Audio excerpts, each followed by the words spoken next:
L'ONU en action, un programme de la télévision des Nations Unies.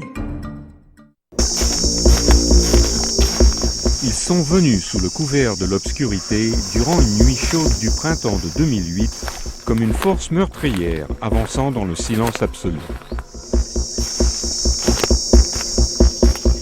Ici, à l'aube, dans ce village isolé de la République centrafricaine, une centaine de personnes ont été enlevées, principalement des enfants.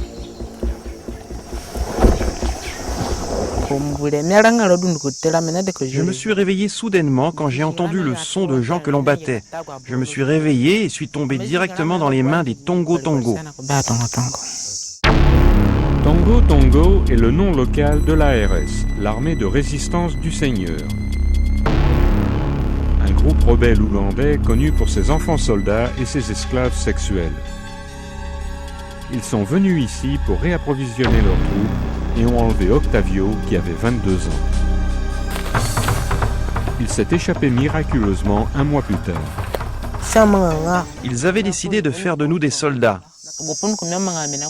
Je suis rentré chez moi mais je n'arrive pas à dormir, j'ai toujours peur. Je me demande souvent pourquoi un groupe armé vient dans ce pays. Et la seule bonne réponse que je puisse trouver est « pourquoi pas ? Personne ne les en empêche ». Toby Lanzer est un ancien coordinateur de l'action humanitaire de l'ONU en République centrafricaine qui pense que ce pays est tout simplement trop pauvre pour pouvoir se défendre. Moins de 5000 soldats et quelques centaines d'agents de police gardent un pays plus grand que la France.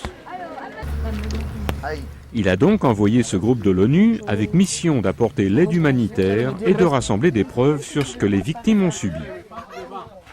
Roger Djihou, un spécialiste de la protection des enfants, est à bord.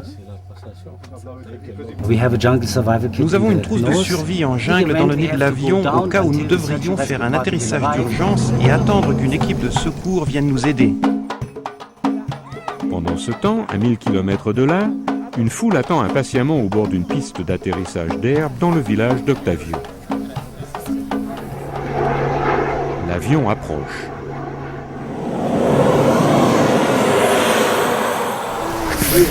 Des fournitures très importantes sont débarquées. Des tests de dépistage du VIH, ainsi que des trousses de soins pour les viols et des fournitures médicales. Roger commence immédiatement à travailler en parlant aux survivants comme Octavio. Ils ont principalement besoin de soutien psychologique à cause des expériences particulièrement traumatisantes qu'ils ont vécues. Et ils ont besoin d'en parler. L'équipe veut absolument contacter autant de victimes que possible et elle part à leur recherche. Il faut donc conduire au fond de la jungle. Et ce genre de scène n'arrête pas de se répéter.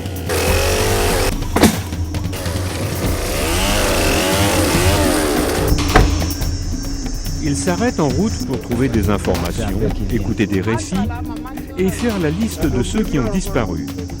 Une liste qui pourra peut-être réunir des familles un jour.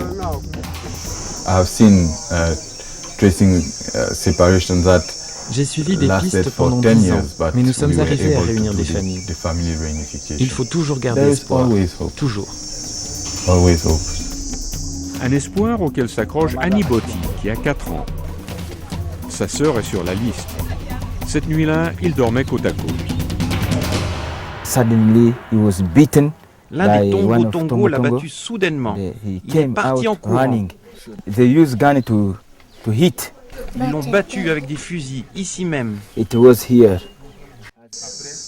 Roger et Alexis entendent beaucoup d'histoires de ce genre, et ils essaient de trouver une solution pour les enfants comme Annie Botti.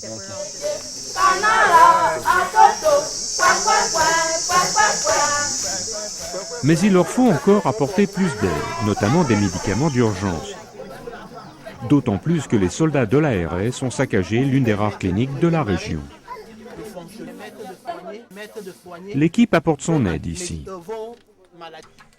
Si cette opération part sur une base solide, Roger pense que le soutien psychologique doit se poursuivre par le biais des organisations locales. Et c'est quelque chose qu'Octavio attend. Sa mémoire est ravagée par les souvenirs qui le hantent et par la peur de ce qui peut arriver à ceux qui sont encore aux mains de l'ARS. Je suis peut-être rentré chez moi, mais je ne peux pas m'arrêter de penser à ceux que j'ai laissés derrière moi. Et le monde doit savoir si les gens enlevés par l'ARS reviendront un jour.